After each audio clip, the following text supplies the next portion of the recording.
Necessity for human involvement in Foundation affairs was phased out a long time ago. Quite honestly, we only employ a few flesh and blood humans anymore as a formality. It wasn't always like that. People used to mean something once upon a time. But that's the world we live in nowadays. A post-human world, one ruled and consumed by the white space between stanzas in a poem. After the automation initiative, we kept locking things in boxes because that's what we were good at, and we liked the quiet rush of world domination, but everything else felt numb. There were no more medals of honor awarded, no more laughter in the canteen, no more sense that what we were doing really mattered. There was only the static drip of the sky, dead channels in our heads that made us think in null speak. The automatons who ran our sites told us that there were metaphysical clay pots buried in the static. But the pots made our heads leak because they spoke in another tongue, so we phased out language too. We dug deep to find more, mending our understanding of normalcy along the way, until we became everything but human.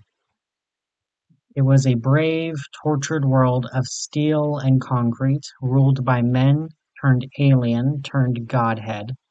Amidst our divine self-cannibalization, we looked to the dead sky and begged for realization, actualization, solidity, form, truth, being. And then the static screamers gave us Astaroth. It was once said that the Foundation has no endgame. But if we did, if we had an answer to each and every one of the world's problems, would you trust us then?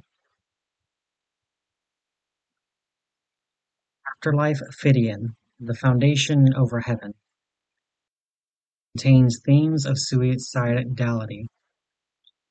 I spiraled towards the ocean floor, latent salt cauterizing my wounds along the way. In all places but the sea, the fire laps at the strongholds of mankind, and there is blood on the hands of the Foundation. Beneath the sea, the serpent's eyes pierce through her darkened lair. When I was a child, a day came when the shadows lengthened and the moon no longer rose. It seemed like the end of all things to us in our ignorance. It was war, bloody war against the anomalous. You see that, sweetie? The woman beside me said. That's the Foundation. Her finger found its way to the window, leaving a spiral point on glass. Framed within was an army intersecting the horizon, backed by animate steel and inconceivable mimetic hazards. Their numbers flowed over plains and hills, led by a shadowy colossus. The voice of the administrator emanated from its lips. "Do not fear civilians," said the Titan. "We are here for your protection. We are here to bring peace through conquest." The very weight of God rested beneath his words.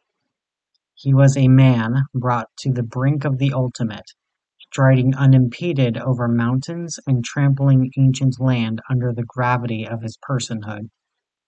The administrator's insignia shone bright through the crimson sky. 3 inward arrows and a ring, branded onto moving flesh before his ascension. It was what they called a necessary evil before the ethics committee was immolated. The woman beside me fractured in tandem with the window. As gunfire engulfed the town, her fingerprints remained on the broken glass beside her. In movies, she came to the ones who had no purpose, who were tossed away like worn rag dolls. It makes sense she came to me. Gravity breaks down between her fangs, emanating oblivion. Half an eternity passes before her teeth supersede me. Half my sentence served before I pass through the metal gates. I should thank her. My body floats through her sea of corpses, and I recognize this place. It has no color, no variation, no shambling trickster god. I know this place well. My body floats forever, the perfect Talaran. After a year or so, containment was hypothetical. Between cities and mountains walked everything ancient man had feared and hated. For a year, everything happened at once. Don't move, the gun's barrel pressed against my throat. Don't say a single word. He and I observed the reason for my silence. The breaker of that final masquerade. Overhead, a mechanical giant loomed and wandered, glass eyes observing a glass world.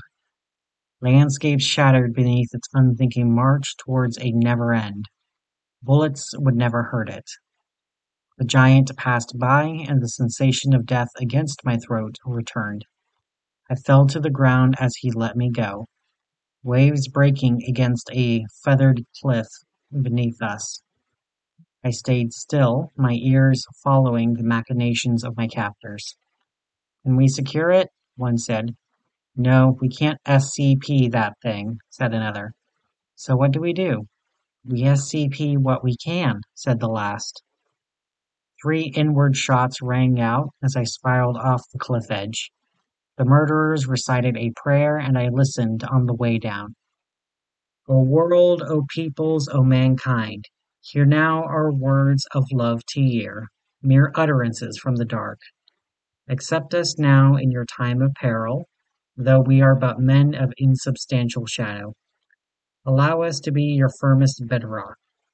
Chain yourself to the stone, and no war will ever come. Upheld us as your steadfast foundation, and you will never again stumble into the dark.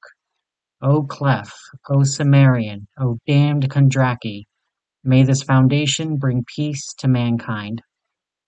The cliff rock shatters beneath my feet, and I fall into the glassy sea. Eventually, they found a cure. Order was officialized. Doctors were promoted, and there was a great silence upon the earth.